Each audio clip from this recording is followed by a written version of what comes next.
What's good, folks? Welcome back to the channel. All right, we're a few days removed from a jam-packed sports weekend. We had Derek Chisora versus Otto Wallin, British heavyweight boxing.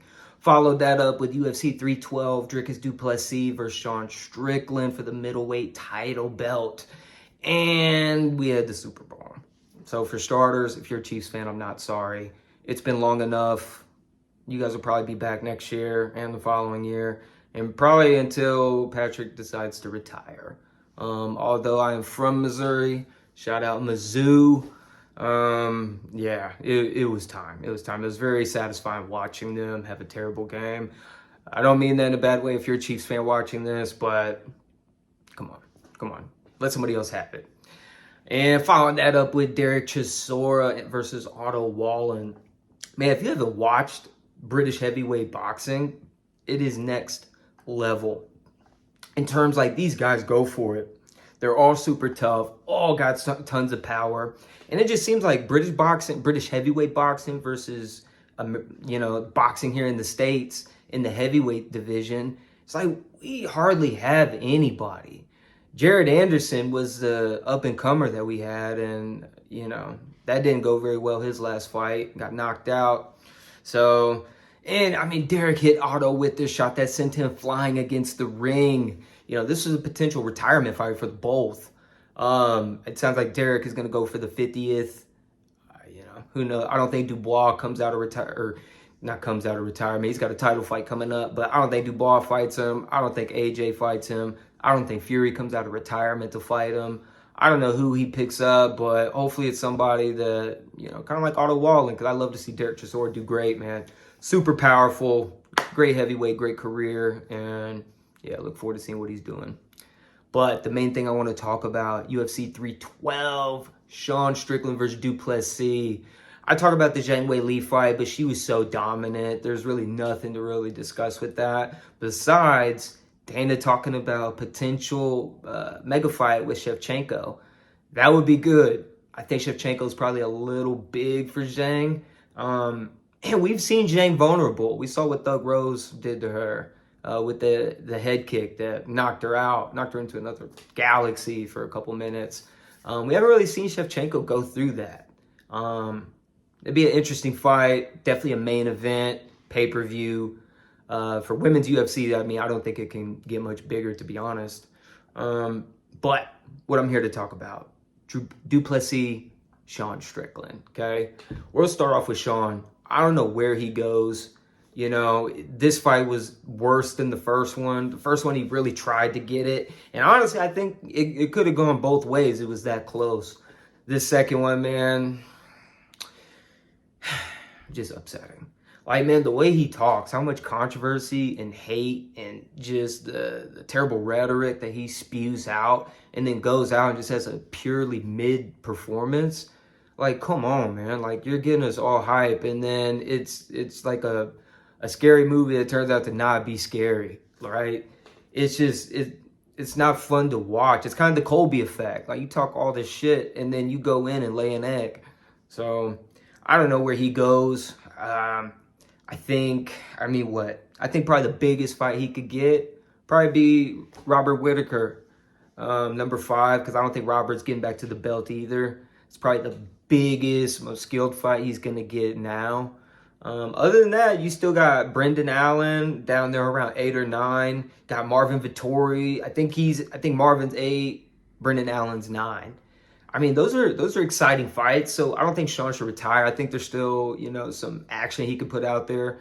Him versus Marvin, I think, would be a great build-up because Marvin Vettori is always mad, and he'll go after you. Whether he wins or loses, he don't care. And he's kind of going. I believe I read a comment that he put out where he's on his last legs of his fighting career. So I mean, him putting it all out there versus a Sean Strickland that just lost a potential route to be back to the title. It could make for a banger. Him versus Brendan Allen would be really good as well. Aside from that, can Khamzat Chimaev beat du Plessis? If he gets his hands on him, right? If he can get him down to the ground, yeah.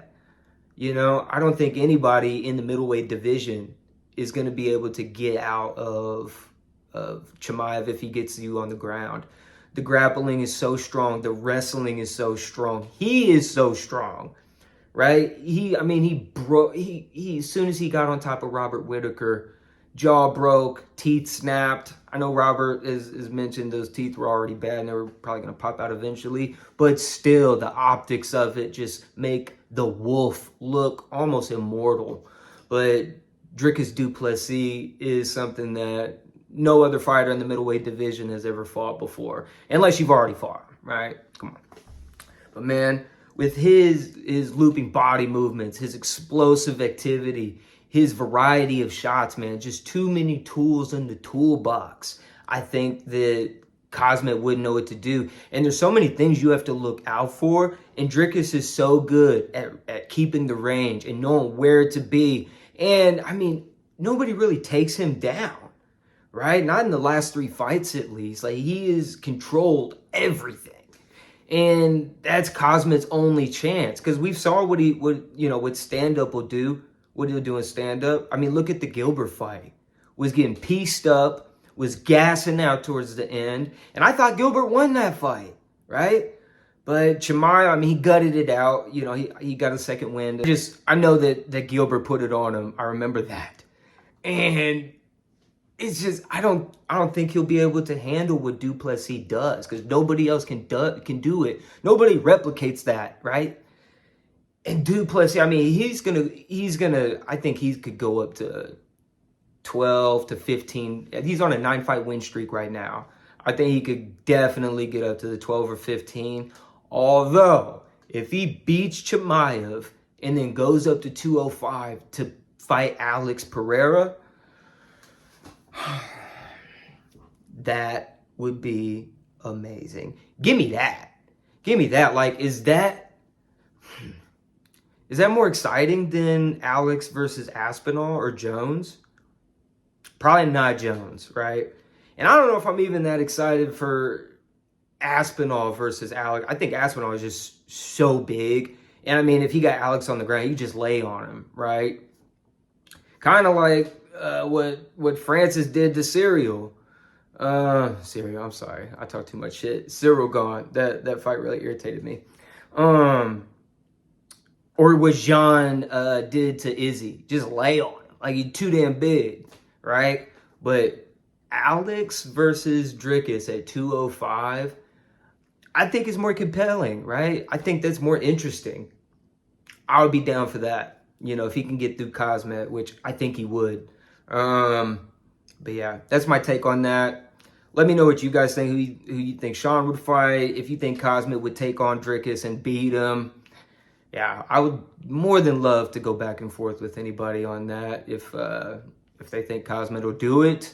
Alternatively, I appreciate you guys watching. Please consider giving me a thumbs up, commenting, subscribing.